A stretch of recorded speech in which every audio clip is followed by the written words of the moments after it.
గురూజీ 72 గంటల్లోనే ఫోన్లోని అద్భుతమైన జ్యోతిష్య పరిష్కారం చూపిస్తారు. నమ్మండి, నమ్మకపోండి, ఇది నిజం.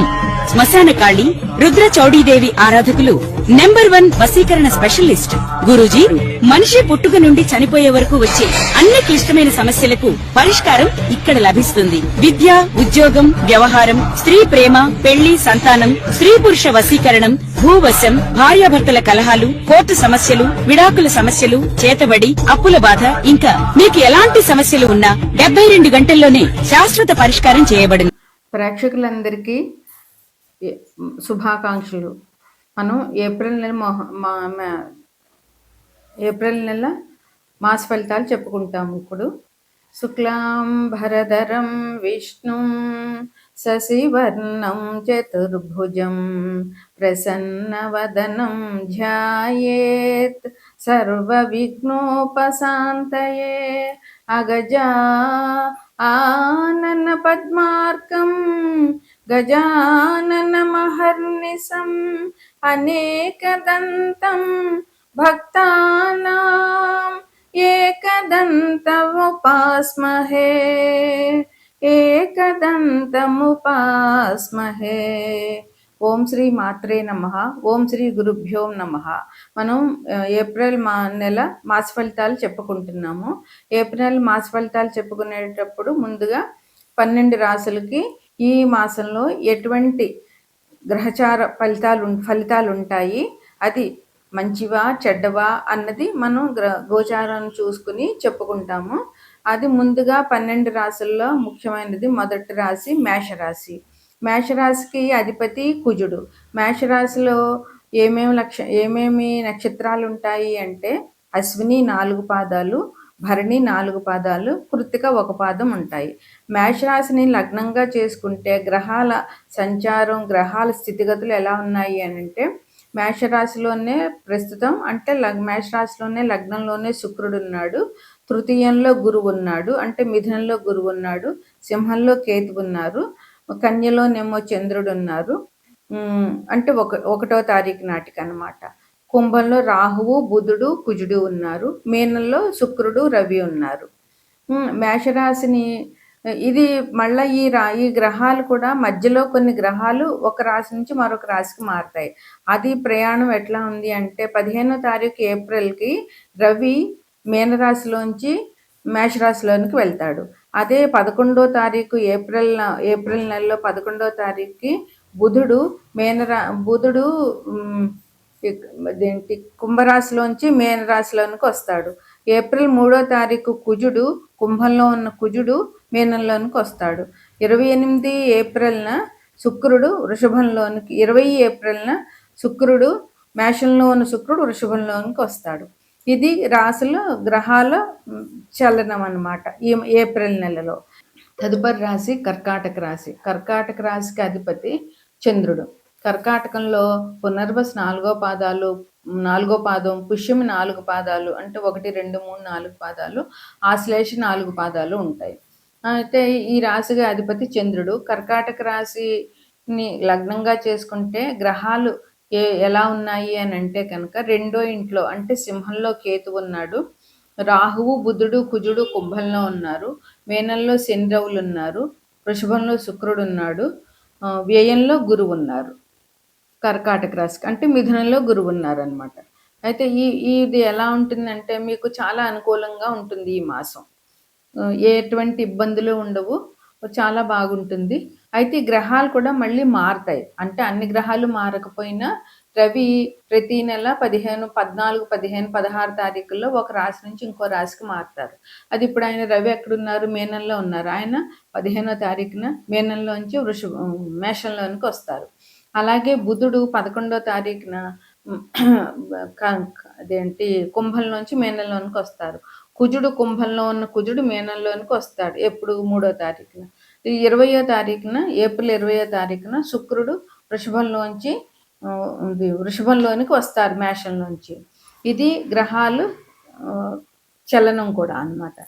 ఇంకా మీకు వ్యయంలో గురువు ఉన్నాడు. ఆ గురువు వ్యయం అంటే ఖర్చు. గురువు వ్యయంలో ఉన్నాడు అంటే గురువుకు సంబంధించిన ఖర్చులు అంటే ఏంటి? దాన ధర్మాలు చేయడము, లేదా దేవాలయాలకి డొనేషన్లు ఇవ్వడము, లేదా ఎవరైనా మత పెద్దల్ని గౌరవించుకోవడము, పుణ్యక్షేత్రాలకు వెళ్ళడము, శుభకార్యాలు చేయడము, ఇట్లాంటివన్నీ గురువులను గౌరవించుకోవడము, ఇట్లాంటివన్నీ మంచి వ్యయాలు. ఇది వ్యయమే అయినా కూడా ఇది మంచి వ్యయం. అందువల్ల మీకు దీనివల్ల ఈ వ్యయం అయిపోతుందని బాధపడకండి. మీకు చాలా మంచి జరుగుతుంది దీనివల్ల. అందువల్ల అష్టమంలో రాహు ఉండడం మూలంగా మీకు కొంచెం కెరీర్కి సంబంధించినటువంటి ఇవి ఉంటుంది, ఆరోగ్యం బాగుంటుంది. కెరీర్కి సంబంధించినటువంటి ఇబ్బందులు ఉండొచ్చు, లేదా ఆ రాహు బాగుంటే కనుక మీకు మంచి కూడా జరగవచ్చు. అందువల్ల ఈ రాహు వల్ల మీకు ఇబ్బంది, గ్రహం బాగోలేక మీకు ఇది చేస్తుంటే జన్మజాతకంలో గ్రహం బట్టి మీకు ఫలితాలు వస్తాయన్నమాట.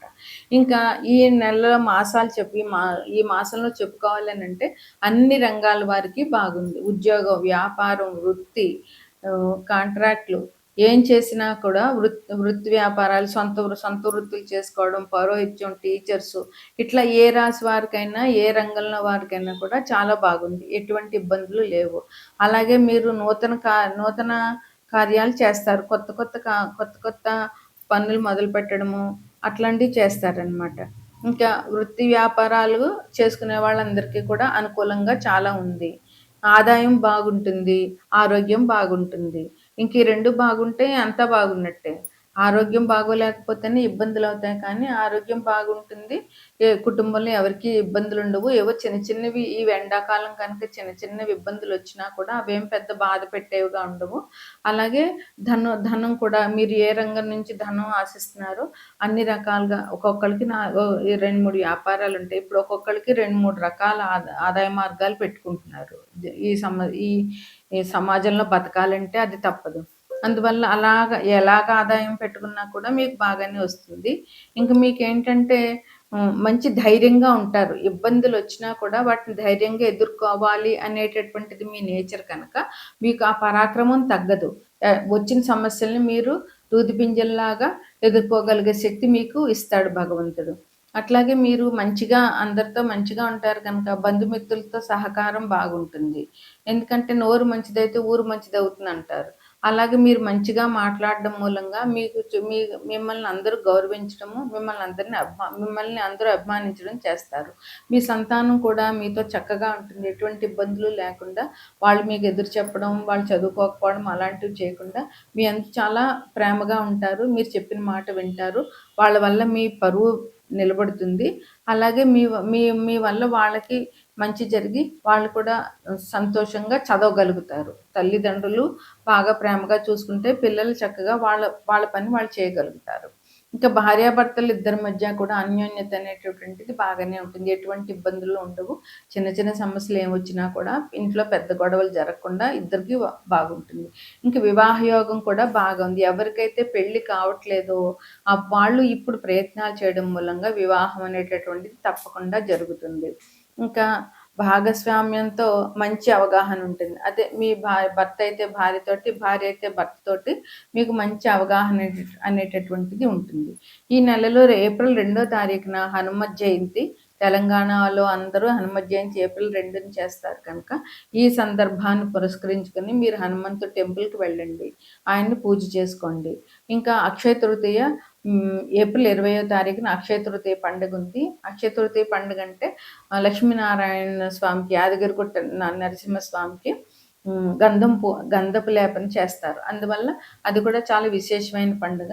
మీకు శక్తి కొలది అక్కడికి వెళ్ళగలిగితే అక్కడికి వెళ్ళండి, లేదంటే దగ్గరలో ఉన్న ఏ దేవాలయానికన్నా వెళ్ళండి అక్షయ తృతీయ రోజుని. ఇంకొకటి ఏంటంటే ఈ కాలభైరవాష్టకం ప్రతిరోజు చదవండి. హనుమంతుణ్ణి ప్రతిరోజు దర్శనం చేసుకోండి. ఇది ఈ రాశి వారికి శుభాశుభ ఫలితాలు.